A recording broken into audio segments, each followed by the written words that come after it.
Hello. Hi, There. how y'all doing? So thank you so much.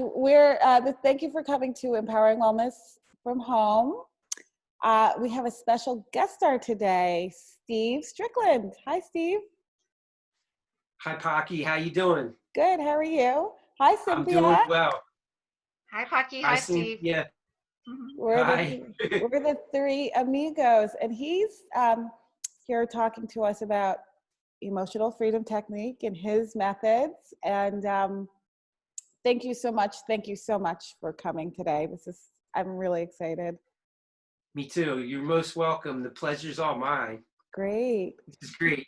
So I'm just going to get the ball rolling, and then Cynthia has some questions for you too. But my number one question for you is, what's your biggest self-care tip? Probably presence. Okay. And I've been really working on that. Breath works. So if you consciously focus on your breathing in and out, you can't think at the same time. So it kind of like stops your stream of thoughts, which brings you into the present moment, which has helped me tremendously, instead of being up in my head or trapped in the past or worrying about the future. So right now, that's pretty much my number one self-care tip every day, is to become fully present.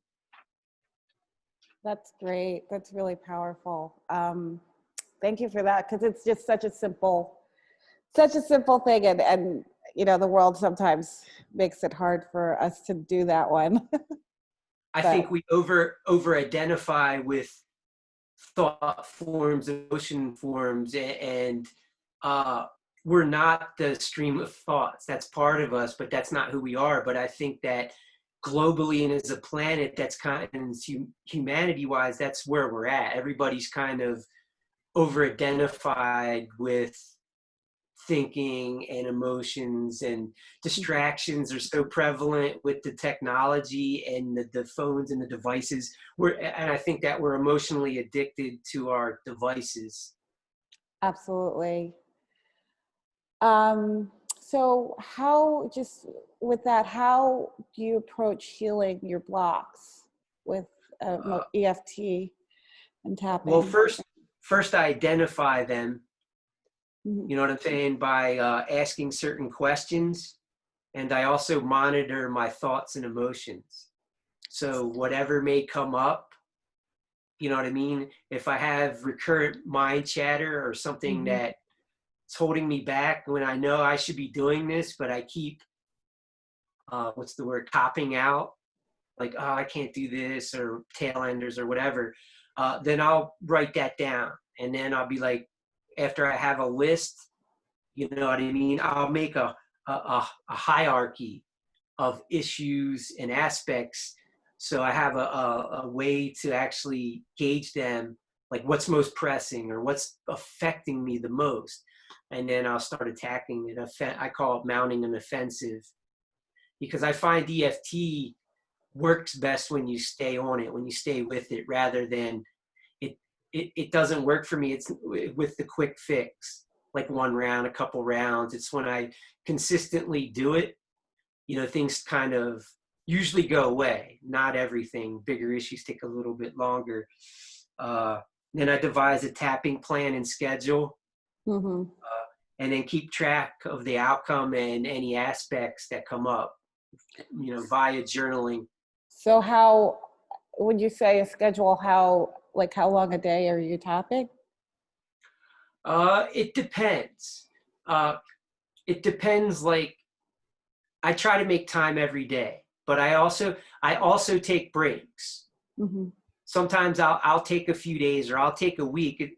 It's not that I don't want to tap, but I'm just trying to let the energy settle so that I can kind of not necessarily constantly focus on an issues unless it's pressing, where I can kind of just live life in the moment as it comes. And then usually after a few days, I'll be back on schedule. I try to always do it in the morning and before I go to bed. almost always. So that my energy, I get on top of my energy before my energy gets on top of me. And I don't like to carry anything over when I go to sleep to the subconscious. Sure. That may be pressing. Sometimes it doesn't work, but that's what I shoot for. Cool. And then what's the biggest thing you've learned about yourself with this work? That I don't have to carry my baggage around with me until I die, essentially.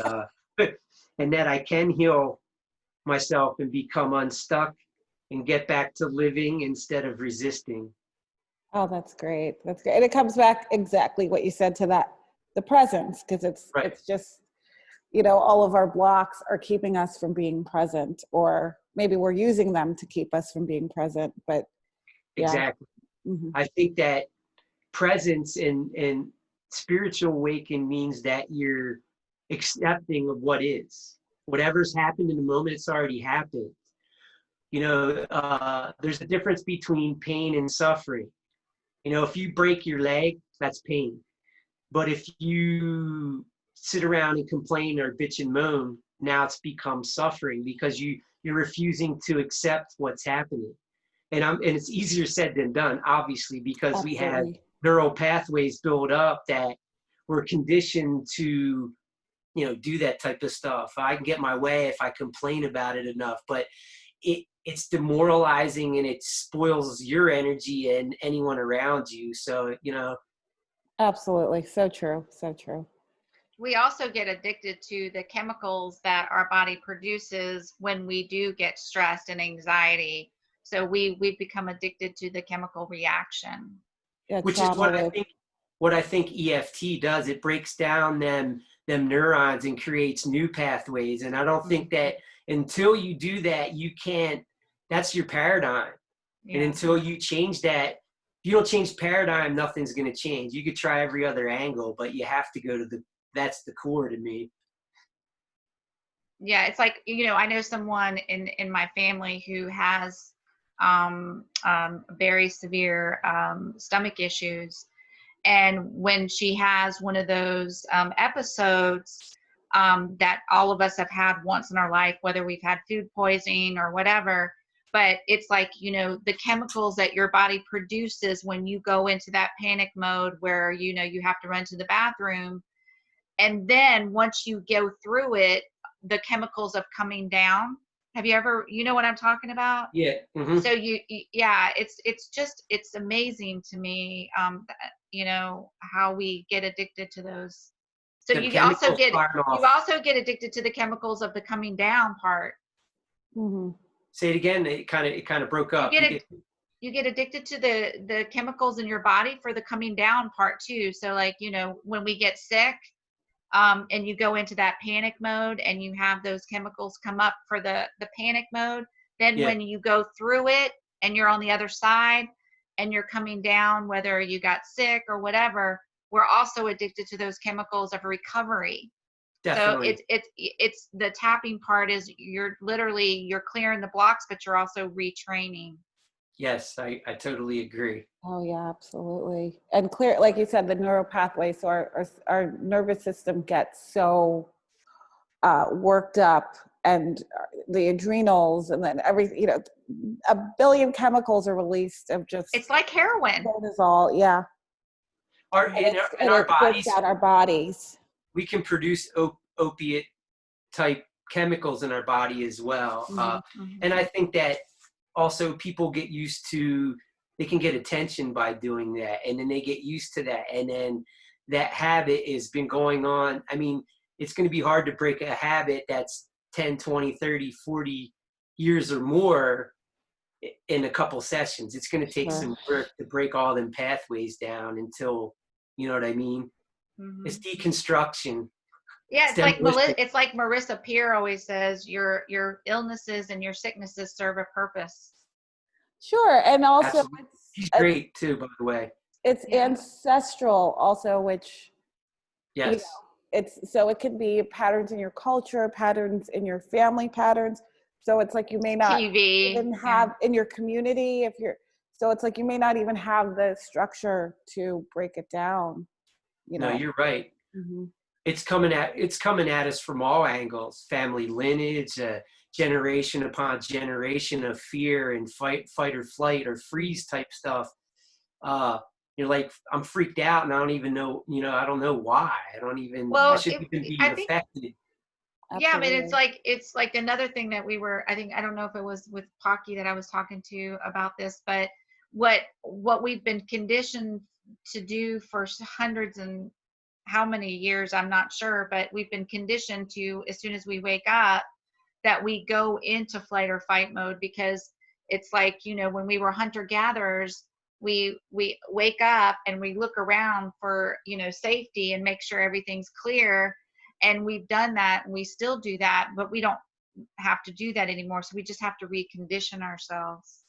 It's like a perpetual state of worry. And I think the people around you do that. I've had people around me that they worry all the time. And if nothing's wrong, I'm not looking for anything else to be wrong. But I think if you're around it long enough, you're spot on. You wake up and the first thing you start doing is, I got these problems I need to think about, rather than let me just be. You know what I mean? Yeah, it's like getting up and brushing your teeth. You just have to retrain your brain, like you said, earlier. I think there's two parts to us. There's the doer and the doing and the being behind that. And in the Western culture and civilization, we're focused on doing. You know what I mean? Older people aren't revered because they're more in being mode, and we're like, well, what do you do with it?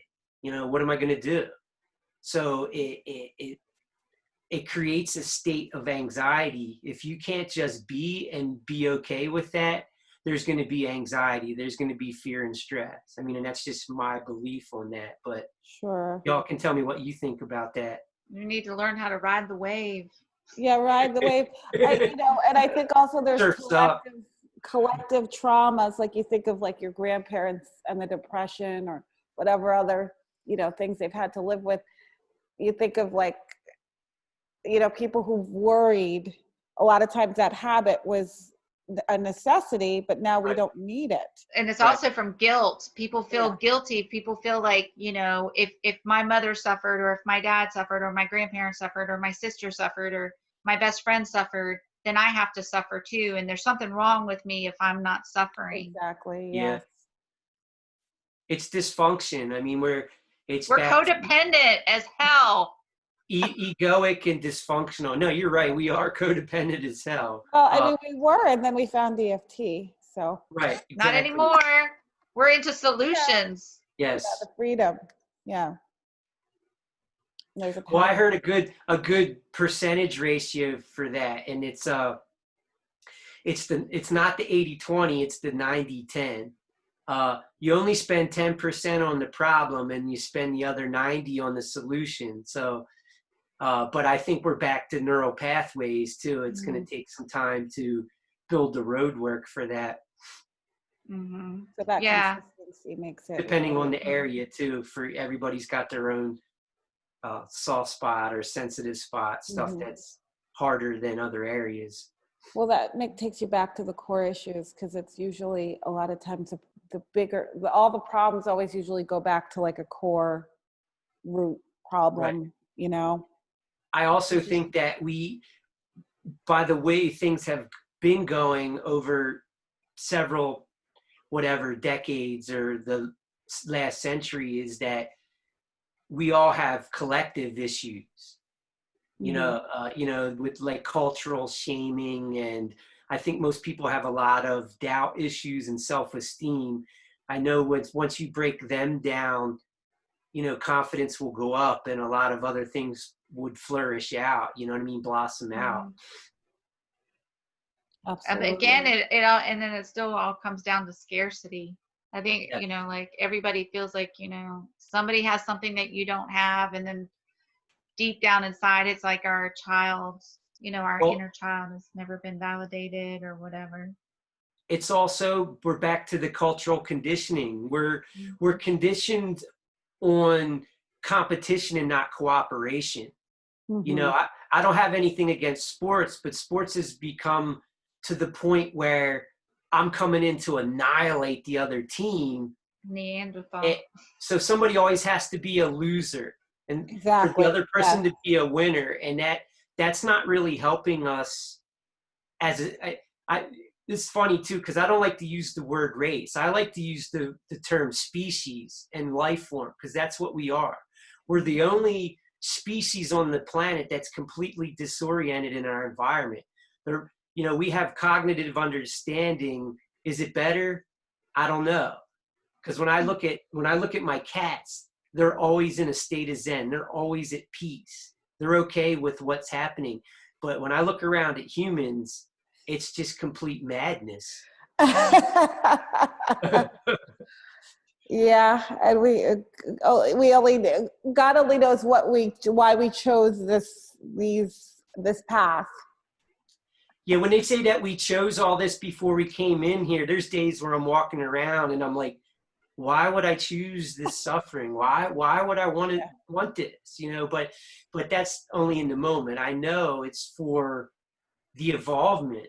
Then that's what I meant earlier. Like, we're undergoing an awakening. We don't have no choice. I don't think that we can sustain our current war on nature and other life forms. I don't think that eventually the madness is going to destroy us. Well, that leads me into the next question. What's your mission in life with EFT? To raise the collective energy of the planet and help alleviate suffering, reach the people who may not get reached, and also help people to not go to an early grave or die with regret. Wow, that's powerful. Thank you. That's powerful. Yeah. And then my second question is, how or where would you like EFT to expand into? I'd like to see it flourish more or proliferate more into the male community, because I think a lot of the madness and the egoic madness has to do with the male population, and they stuff and suppress negative emotions. And another word for emotions could be energy. So that energy's got to come out somewhere, and it's sending a lot of people to early graves. I've seen a lot of people go to early graves, and statistics show most men die younger than women. Obviously there's exceptions to the rule, but that's why strokes and heart attacks, to me, that's just blocked energy that has nowhere else to go except blow a gasket and you die. Or suicide rate, or violence on violence, of male on male, attacking other people, animals, women. Yeah. So I think that's the biggest part that needs to be reached for us to change the planet, essentially. What do you think of grief and EFT? I mean, how have you used it for grief? And I have. It's the main reason why I was led to it. I mean, EFT and awakening. I heard that one of the biggest contributors is usually suffering. I couldn't take the pain anymore. Mm-hmm. I couldn't sleep. I couldn't do anything. And I didn't want to kill myself. So I was like, I need to try to find a way out of this and do something about it. And it's literally the only thing that's gotten rid of the baggage. Mm-hmm. You know what I mean? Where I don't feel sick or in emotional pain all the time, or physical pain. It was crazy that you're talking about baggage, because Phaki and I were literally talking about that before you came on the call, was baggage. Yeah. And grief. And we were talking about grief because it's an anniversary of my father's passing today, which it's been 18 years. So it's it's a long time, but you always still experience those anniversaries and those days. And it's like, it's right now. Mm-hmm. You know what I mean? That's how it is with my grandma. If I think about it, I mean, it's like it's here right now. I mean, and that's the only thing that we experience, past or future, is now moments. There's never not a now moment. Sure. Yeah. So I think with EFT, what happens is you start getting through that wheel of the grief, I guess, quicker. Like it doesn't. Well, it's that also, bottom if you, doesn't, it's like you're go through. saying, I can visually see what you're saying, Phaki. It's almost like too, if you think about moving in slow motion, it's Mhm. like that energy is holding you back, or the Exactly. luggage is like just dragging you Perfect. in, and then once you keep tapping, it gets lighter and lighter and lighter, and then you're more It in the speeds Wow. up present moment. Yeah. it speeds up the gears of progress, or the wheels of progress. It makes, Yeah. Yeah. You And can. gives you more choices, that too. more Well, selections to choices. fear and things like anger, they've proven that it narrows your perception. So you have less options. You got blinders on, essentially. Hmm. And once that stuff's released, you can start seeing more things, become more aware, and perceive more things going on. Well, also, like when you're in flight or fight, or if you're angry, your body, out of survival mode, shuts off the energy for possibilities and things to manifest, and to create, because it's blocking all the energy, and it's shutting down. Just like if we were to hibernate, it's like a hibernation, but it's happening energetically. Energetically, yeah, absolutely. So I think that Qigong talks about that. It's a Chinese thing, and they look at it as like energy is like rivers.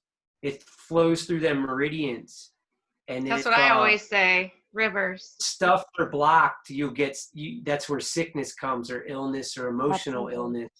It's like a And pond. You EFT, can compare it to a pond.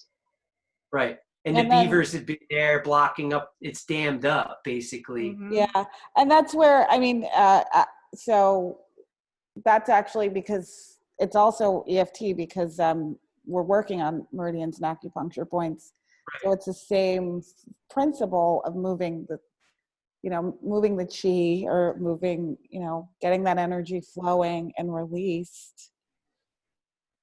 Yeah. It just happens quicker because you're talking about it. So it's just a little quicker than other tools or other ways that the tapping is, because you're verbalizing it, and you're doing all of that in addition to tapping on the points. Right. I have another question. Okay. Let me see. What would you want people to know about EFT? That it has to be experienced to be understood. Oh. Oh, that's a good one. A good way to The map. end. There's a term that I like to use. The map's not the territory. I mean, we could sit here and philosophize all day long, but we've already experienced it, so we know. But Yeah. for a person to truly get it, they have to do it. They have to try it out. Try it before you deny it. And when you release some, I call it don't be a baggage handler, like at the airport. And that's because what most people are. They're dragging a big cart of baggage around. And you start tossing luggage off, it gets lighter. Like what you're saying, you're picking up momentum and speed. So I'd like to hope to reach more people that may not be reached, and open their minds to at least try it. Be your own proof. Don't take my word for it. You know what I mean? Don't take our word for it. Actually go and try it. Mm-hmm. Yeah, awesome. Well, that was awesome. I enjoyed our little interview with you. Yeah, and I learned so much about you, Steve. So yeah, Thank you. Great. And so, do you have? How can people get a hold of you or find you if they want to do a session, or give us a little bit more information?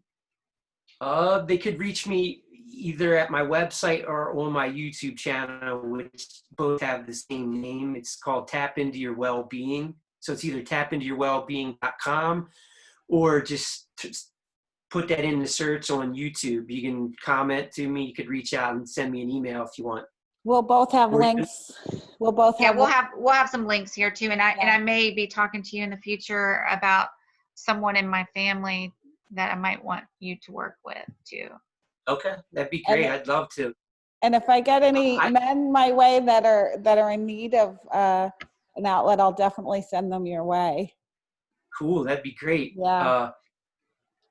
Yeah, I mean, I'm looking to work with whatever. I'll take anybody that wants to work with me or needs the help. You know what I mean? Mhm. Yeah, and well, we appreciate you taking the time. We know that you are in Montana area, beautiful Yes. country, but we really appreciate you taking the time on a Sunday. Absolutely. Well, you guys are most welcome. Like I said, the pleasure is all mine. Like I love sessions like this. I love talking. I like helping people and informing people. You know what I mean? Well, we're going to invite you to do some more projects in the future, and we'll also do some tap-alongs. So maybe we'll get some groups together and do some tap-alongs and That'd be record great. them as well. Yeah, Tapping absolutely. circles. Yes, absolutely. Cool. And Phaki, do you want to close out for us? Well, I just want to say thank you to Steve again. Thank you, Cynthia. I'm Phaki Lasibu, Cynthia Schaub, and Steve Strickland. Thanks so much for watching. And please subscribe and like. And what do you have And to just- say, Cynthia? And I just say, just keep on tapping. Keep on tapping, yes. Keep tapping. Exactly. We'll have all the links down below. Absolutely. Thank you so much. Bye, you guys. Bye. Bye. Bye.